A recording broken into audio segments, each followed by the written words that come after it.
Good evening. A sincere apologies for starting slightly behind schedule. Regardless, we thank you for joining us on a half-hour TV magazine program, Sunday Special, where we bring you exciting and stimulating stories that reflect the culture as well as celebrates people and events. I can assure you, you're in for an interesting time. We'll start the evening by flying you straight to Abeokuta for a feel of the splendor from the chieftaincy ceremony of our very own Fumi Nwakama, who retired after many years of meritorious service to the NTA. It was indeed a celebration of character and integrity. Now, an extended family relationship is not easy, whether over long distance or from next door. It takes commitment by all parties involved to make it work. On our lineup tonight, we have a feature that examines the nature of the extended family system and the significance it holds in our society.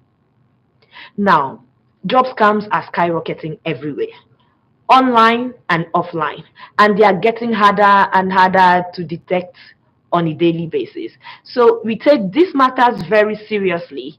That's why our correspondent is on hand to share knowledge on employment scams and ways to prevent fraudulent and unfair practices in the labor market that will help job seekers spot and avoid them. Please stay tuned for this and more after the news segment. I am Ntamiegbe.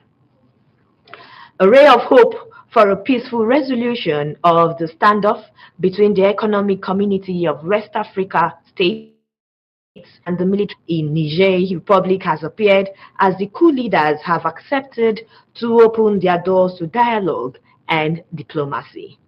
The man at the head of the junta, General Abdurrahman Chiani, gave the indication on Saturday during a meeting with Nigeria's intervention team consisting prominent Islamic scholars across Nigeria, led by the national chairman of Jamato Izalatu Bita Zuna Sheikh Bala Lau.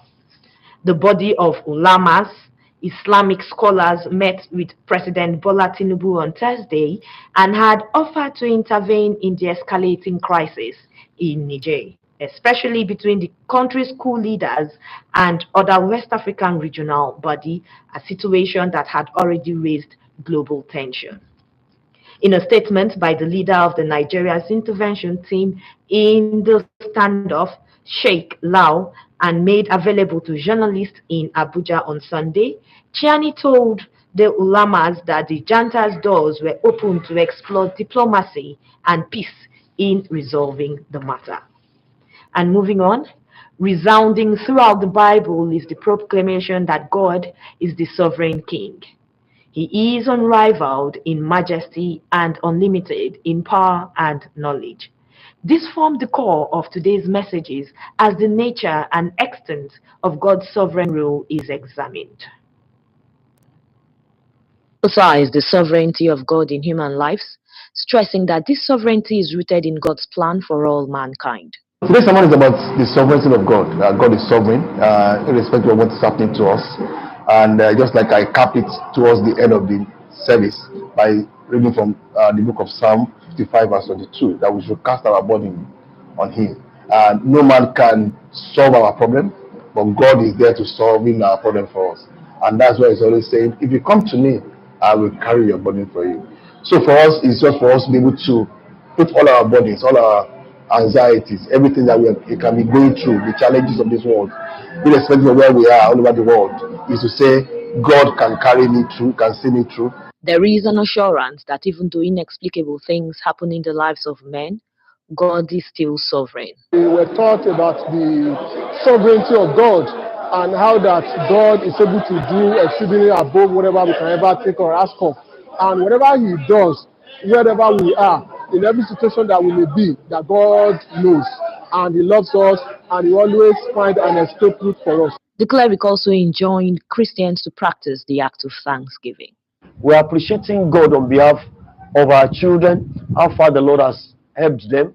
They are wonderful gifts to us, and we are saying thank you to God for their lives, their schooling, and many other things. Each family is coming up to say thank you to God on behalf of these children, and we are teaching them the way of the Lord, making sure that they grow to become great citizens of this country, so that when we continue to teach them, they will know what to do. Christians were advised to remain hopeful and pray for the leadership of the country because we'll go on a short break. More reports afterwards. Please stay tuned. Like, what is your account balance?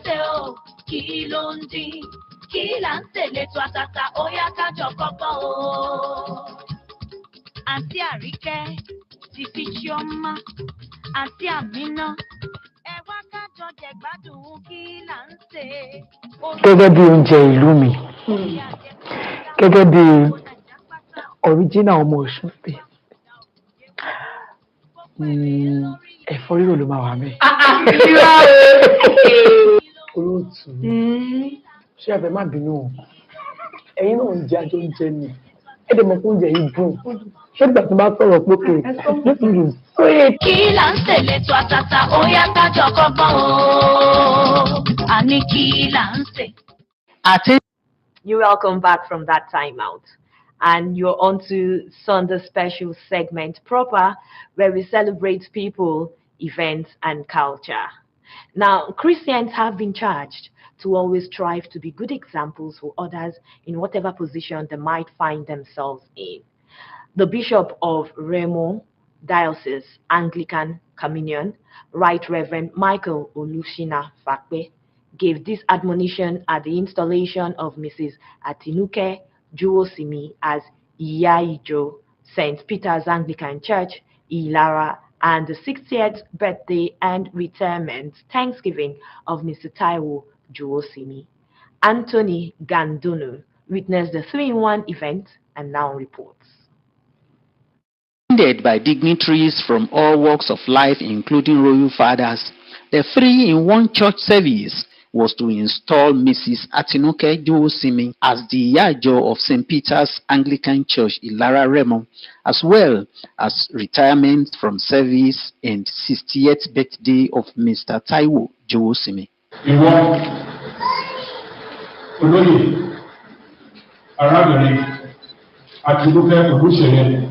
Olùṣọ́gbà Juosimi jẹ́ olè ìyá ìjọ St. Peter's Anglican Church, Ìlara, ní orúkọ ti bàbá, àti ní ti ọmọ, àti ní ti ẹ̀mí mímọ́.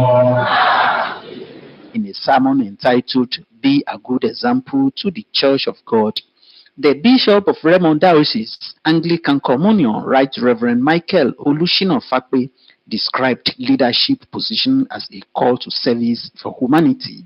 The cleric therefore challenged the Christians, irrespective of their positions, to be good example and ambassadors of Jesus Christ. The bishop thereafter prayed for the celebrants and their family. Shortly after the Thanksgiving, reception thereafter followed, where friends, families, associates, including the General Manager, NTA Channel 10 Lagos, Mr. Tunji Adekoya, showered encomiums and eulogies on the celebrants. For his 60th birthday, this is the man who had worked all his life. It's a time for him to go and rest, and eat all the fruit of the labor for what he has labored for in life. And I wish him more wins in life. It's my political associate. And I found out over time that he's an upright person and he's a leader that is worthy of emulation. The birthday boy who retired as a director in the Lagos State Civil Service and his children could not hide their joy. Retiring from as the director of finance and account in the Lagos State Civil Service is a joy. It's a great achievement. It's a fulfillment of life well spent. I feel great. It's the dream of everyone to actually work and then make money send children to school, and then be able to retire peacefully. I'm glad they've been able to achieve all of this. They've been wonderful parents, and they deserve everything they've got. We are eternally grateful to have him. His 60th is a major landmark. We hope he has 60 more years. I think today, for him and all of us associated with him, it's a day of joy indeed. On the bandstand was a popular waka musician, Salawatu Abeni, who threw the gathering. High point of the event was the cutting of the birthday cake and cultural dance. In Ijebu-Ode, Anthony Gandonu, NTA News. That was beautiful, beautiful celebration right there. Now, moving on, good character is valued in the society as it is regarded as the chief among all treasures. And for her outstanding character and service to the people, NTA's Jewel, Fumi Wakama, and her husband were honored with the chieftaincy title of Fiwagboye and Yeye Fiwagboye of Owu Kingdom in Abeokuta, Ogun State. Now, Lekon Agbonde reports that the 3-in-1 celebration featured the retirement party of Chief Mrs. Fumi Wakama and the launch of her projects. Impeccable character, attitude to Nigeria, and leadership skills, evident in the accomplishments of Mrs. Wakama, surely earned her a place in the Societal Hall of Fame. Fumi Wakama and her husband, Ene Wakama, held their positions among the deserving and worthy individuals qualified to undergo this traditional rite in the ancient Owu Kingdom. The titles of Fiwagboye and Yeye Fiwagboye conferred on them by the Olowu of Owu Kingdom, Oba Saka Matenilola. To become a chief in Igbo land, you must be somebody of an impeccable character. She is one. Her dexterity, her hard work, her humility, all this gave her this honor. So we decided, and when the committee met and her name was mentioned, everybody supported that she must be given. And again, the husband too, we believe that he has been the pillar behind her. Chief and Chief Mrs. Wakama, among others, pledged allegiance and contribution to the development of the Owu Kingdom. I'm happy. I feel fulfilled. Do you know what it is to start from the beginning and then rise to the top, getting to grade level 17 in the civil service? It's no mean feat. And then doing it in good health, sound mind, and still a lot of energy in me. I just give God the glory. At a reception to celebrate an icon and achiever, friends, associates, and well-wishers turned out in honor of the couple for Fumi Wakama's retirement party.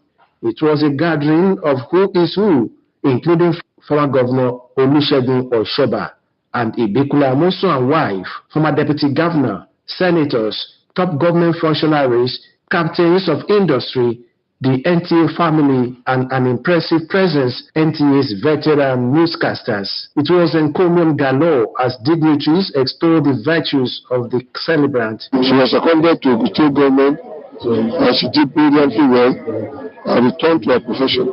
I'm very, very proud of her, and I thank the husband, because it's not easy to be married to a journalist.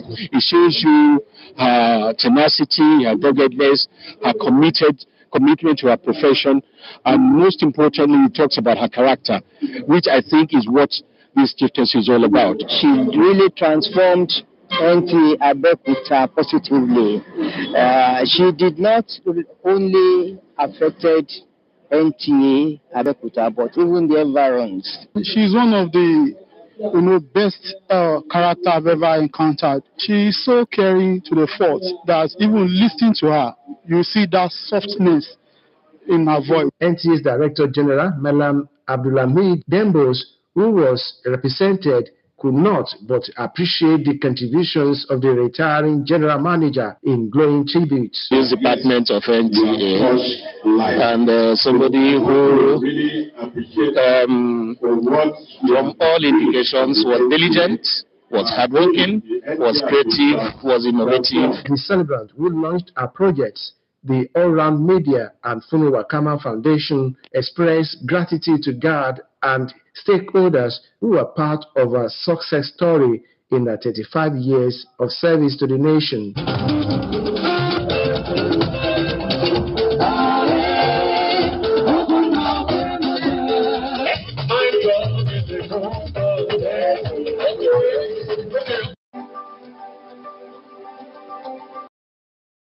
That was splendid, and we wish her the very best in her future endeavors.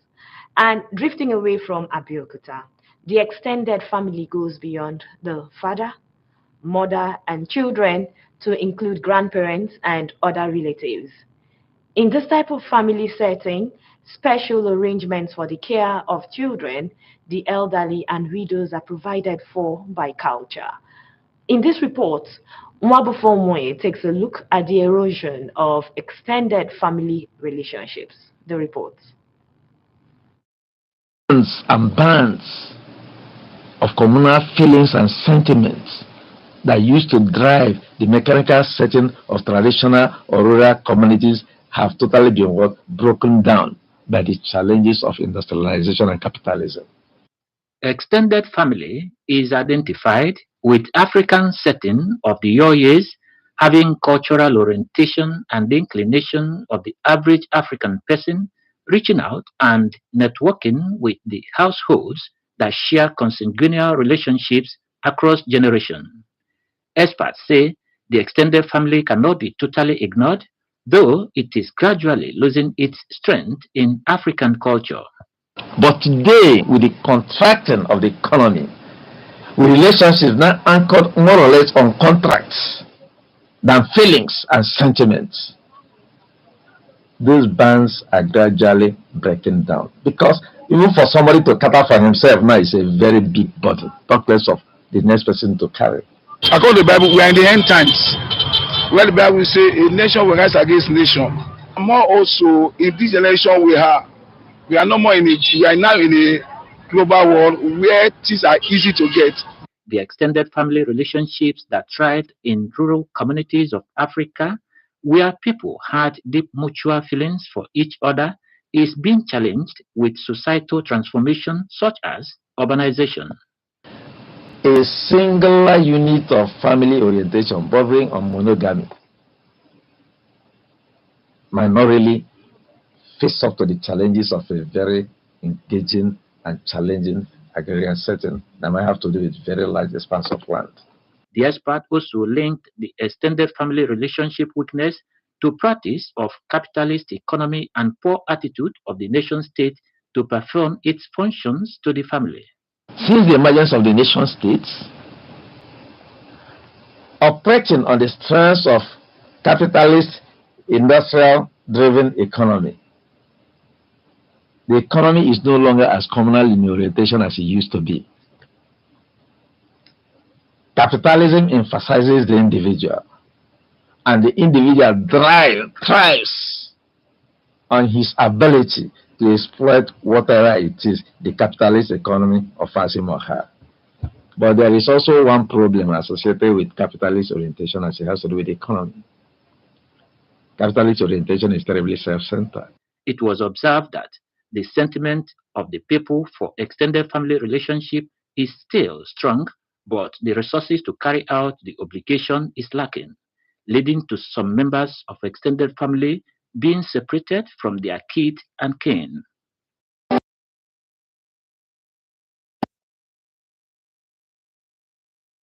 Now, have you ever been duped by job scammers? I mean, all you need to do is just verify adverts for job opportunities that require you to pay money to make money. It could be a scam. Now, Nkem Okibe is a guide on how to avoid job scam. A number of graduates passing out of our universities and National Youth Service Corps annually. Job hunting becomes a clear picture of survival of the fittest. The quest to get a job leaves the individual desperate, thus making them vulnerable to the exploitation of scammers. Job scams has become the order of the day, taking different tactics from sending job offer through text messages from unknown numbers, phone calls, emails to impersonation of existing companies. There are incidents where individuals are asked to pay a certain amount by recruitment agencies to secure jobs.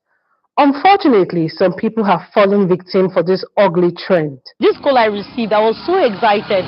Then he told me that I'm to pay a sum of a particular amount, like I think around 25,000 naira, to complete the process, the recruitment process. I was really, really happy. Like everything was so corporate. I sent the money. So I started calling this guy. I called him. He was not picking my call. At the time, he picked my call. I was like, oh, yes, he's going to get back to me. So I was really, really angry. And I don't know what to say. I don't have his address. I don't have anything. And he just took away my money. Honestly, this thing should just stop. Sadly, a lot of job seekers who are ignorant of this fraud have lost reasonable amounts of money. In extreme cases, the victim could be kidnapped or even fall into the hands of ritualists. However, there are ways to spot fake job advertisements. 1. They demand the payment upfront to secure the position for you. 2. There is an unrealistic compensation and benefit attached to the job. 3. There is lack of transparency to the job description and requirements. 4. They tend to use fake company names or impersonate a legitimate company to deceive you. And 5. They tend to ask for your personal or banking information to set up a direct deposit for you, while in reality is to swindle you of your money and still write it. Although fake jobbers are the order of the day, here are tips to identify legitimate job opportunities. 1. You conduct a thorough research on the company by verifying how long they've been in existence, how they've been performing, and also go online to check reviews on them to see if there are any negative reviews relating to fraud or scam associated with them. 2. You scrutinize the job advertisement by making sure the job description and requirements is very, very clear and you understand it and there is no unrealistic compensation attached to it. 3. You can contact them directly by calling their official lines, sending them a mail, and also you can pay them a visit in person. 4. No legitimate job offer or company will ask you for your personal or banking information details without offering you an employment. It is pertinent to note that job scams cuts across all kinds of jobs, both in private and government establishments. Hence, one has to be vigilant while searching for jobs.